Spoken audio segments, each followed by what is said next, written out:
Okay, देखते हैं life cycle of Plasmodium.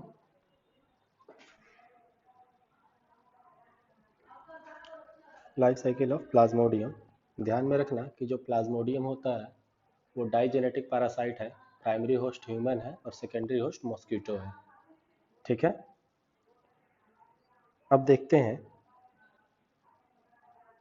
ये सपोज करो एनिमल क्या करता है कि पहले एंटर जब बॉडी में करता है किसी मॉस्किटो बाइट के थ्रू, तो वो वॉन्डरिंग करते करते हाफ एन आवर के आसपास और पहुंच जाता है हिपैटोसाइट सेल्स तक, लीवर तक पहुंचता है। ठीक है, जो इन्फेक्शियस एजेंट है ह्यूमन के लिए उसको बोलते हैं स्पोरोजोइट। ये मान लो हिपैटोसाइट सेल है, इसमें एंटर कर गया स्पोरोजोइट। ठीक है, स्पोरोजोइट को देखेंगे तो एक सिकल शेप एनिमल है जिसके पास सिकल शेप्ड एनिमल है जिसके पास पेयर्ड ग्लैंड है। इसे बोल दिए पेयर्ड ग्लैंड, जो डाइजेस्टिव जूस रिलीज करता है। ठीक है, डाइजेस्टिव एंजाइम्स रिलीज करता है जिसके थ्रू ये हिपैटोसाइट सेल्स को पेनिट्रेट करेगा और उसके अंदर जाएगा। ठीक है, ये मान लो इसका न्यूक्लियस हो गया। ठीक है, तो स्पोरोजोइट आ गया हिपैटोसाइट सेल्स में। अब सेल्स के अंदर आने के बाद से ये क्या करता है, मॉडिफाई करता है अपने बॉडी को और ट्रोफिक स्टेज में पहुंच जाता है। इसको बोलते हैं ट्रोफोजोइट। ट्रोफिक स्टेज में पहुंचने का मतलब न्यूट्रिशन लेना शुरू कर देता है हिपैटोसाइट सेल्स के अंदर। ठीक है, तो ये कह दें कि जो लिविंग कंटेंट है हिपैटोसाइट सेल्स के अंदर उन्हीं के ऊपर ये सरवाइव करता है। ट्रॉफिक स्ट्रक्चर जब इसका हो जाता है तो क्या करता है, न्यूट्रिशन लेते लेते इसका बॉडी का साइज बढ़ता है। ठीक है, और ये कंप्लीट करता है अपनी बॉडी फर्दर। अब इसको हम बोलते हैं, देखना जरा, इसको बोलते हैं सीजोंट।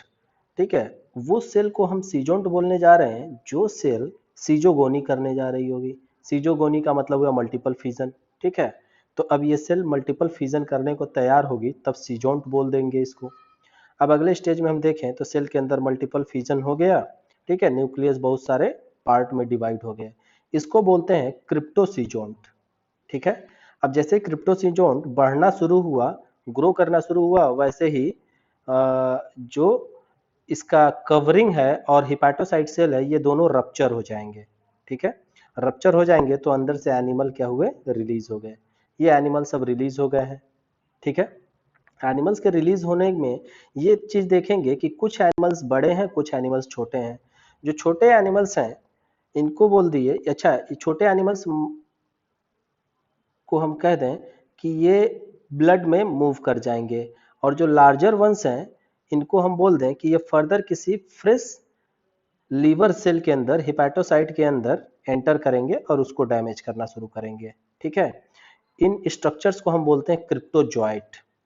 तो अब तक का ये स्टेज जो हमने देखा इसको बोलते हैं प्री एरिथ्रोसिटिक साइकिल, क्योंकि अब यहाँ से जो माइक्रो क्रिप्टोजॉइट्स हैं वो ब्लड में मूव करने जा रहे हैं, तो अब यहाँ से तो एरिथ्रोसिटिक साइकिल शुरू हो जानी है, तो इसलिए इसको बोलते हैं प्री एरिथ्रोसिटिक साइकिल। और जो लार्जर वन है वो इंटर कर गए किसी फ्रेश हिपैटोसाइट सेल में। अब फ्रेश हिपैटोसाइट सेल में वही काम करेंगे, फर्दर वो ट्रोफोजॉइट में कन्वर्ट हुए, फिर न्यूट्रिशन लेना शुरू कर दिए। ट्रोफोजॉइट का मतलब ये होता है, ट्रोफिक जो लेवल होता है उसको न्यूट्रिशन से रिलेटेड है, तो अब न्यूट्रिटिव स्टेज जो होता है वही ट्रोफोजॉइट होता है। अब न्यूट्रिशन लेने लगे तो साइज बढ़ेगी। ठीक है, साइज बढ़ेगी फिर क्या होगा, मल्टीपल फिजन होगा और क्रिप्टोसिंजोन बनते जाएंगे। ठीक है, फिर जैसे बर्स्ट हुआ, ये बर्स्ट हुआ तो बर्स्ट होकर के जो एनिमल्स हैं वो सारे रिलीज हो जाएंगे। अब यहाँ भी दो तरह के एनिमल्स दिखेंगे, एक लार्जर वन और एक स्मॉलर वन। ठीक है, तो जो माइक्रो, जो छोटे हैं उनको बोल दिए माइक्रो मेटा क्रिप्टोजोइट, और जो लार्जर है वो मैक्रो मेटा क्रिप्टोजोइट हो गए। अब ये देखेंगे जो मैक्रो मेटा क्रिप्टोजोइट है वो फर्दर किसी फ्रेश हिपैटिक सेल में, हिपैटोसाइट सेल में एंटर कर गए। ठीक है, और फिर वो दूसरे किसी फ्रेश हिपैटोसाइट सेल को डैमेज करना शुरू किए। ठीक है, इनके बाद जो माइक्रो मेटाक्रिप्टोजोइट है वो ब्लड में मूव कर जाती है और एरिथ्रोसिटिक साइकिल में पार्टिसिपेट करना शुरू कर देती है। ये सपोज करो कि मैंने बना लिया कोई ब्लड वेसल है, कोई एक ब्लड वेसल है। ठीक है, इस ब्लड वेसल में देखते हैं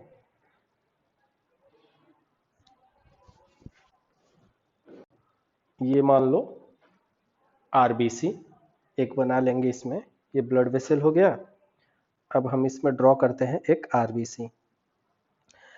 अब इस आरबीसी में एंटर किया माइक्रोमेटा क्रिप्टोजोइट या क्रिप्टोजोइट, जो माइक्रो क्रिप्टोजोइट्स हैं वो, ठीक है, ये एंटर कर गए। एंटर करने के बाद से अगले स्टेज में हम देखेंगे कि फिर ये न्यूट्रिटिव फेज में अपने चले जाते हैं, ठीक है, उसको हमने बोल दिया ट्रोफोजोइट। तो ट्रोफोजोइट बन गया।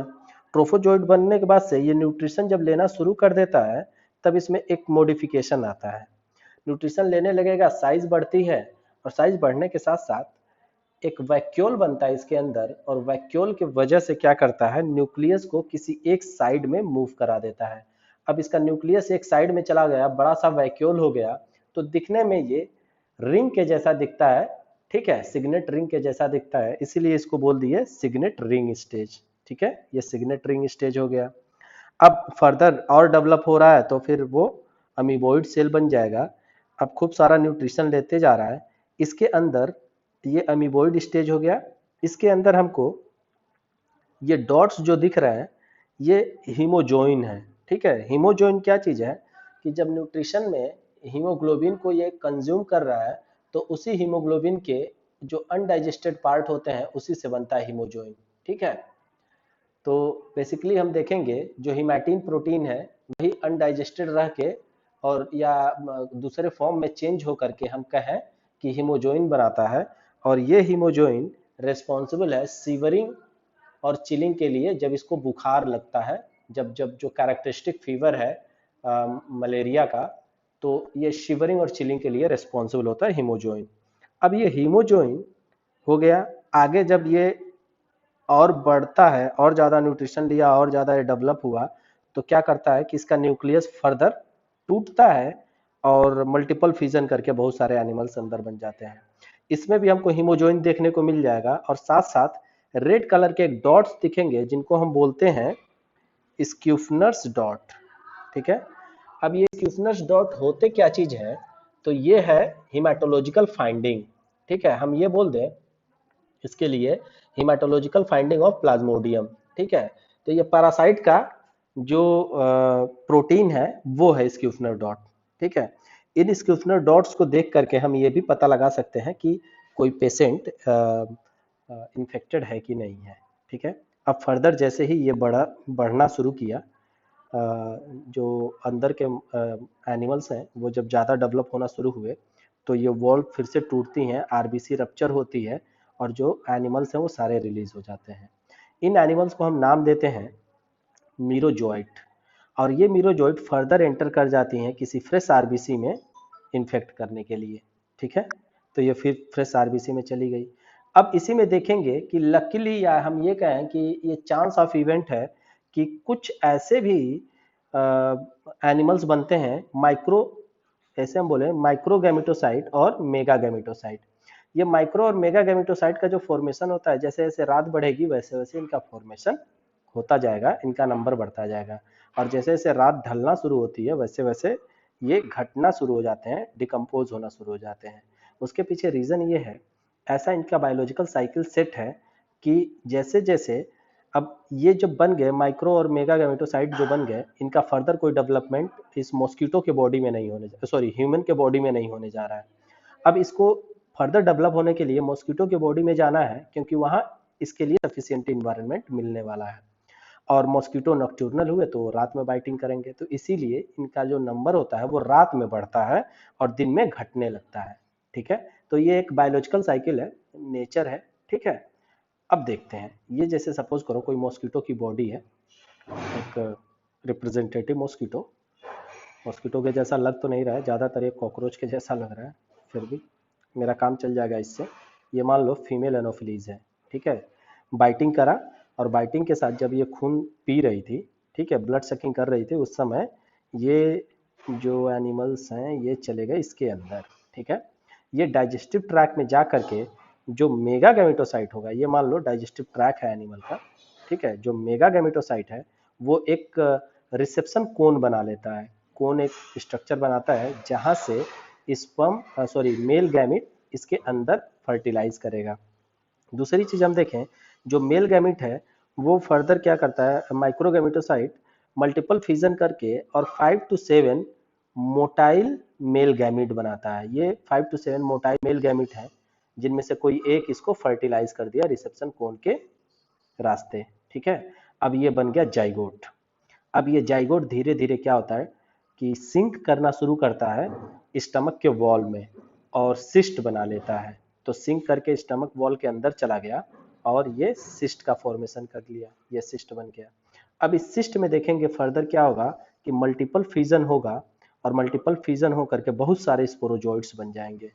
ठीक है, अब ये स्पोरोजोइड जैसे मैच्योर हुए, ये सिस्ट रप्चर हुई और ये एनिमल्स यहाँ से लिबरेट हो गए।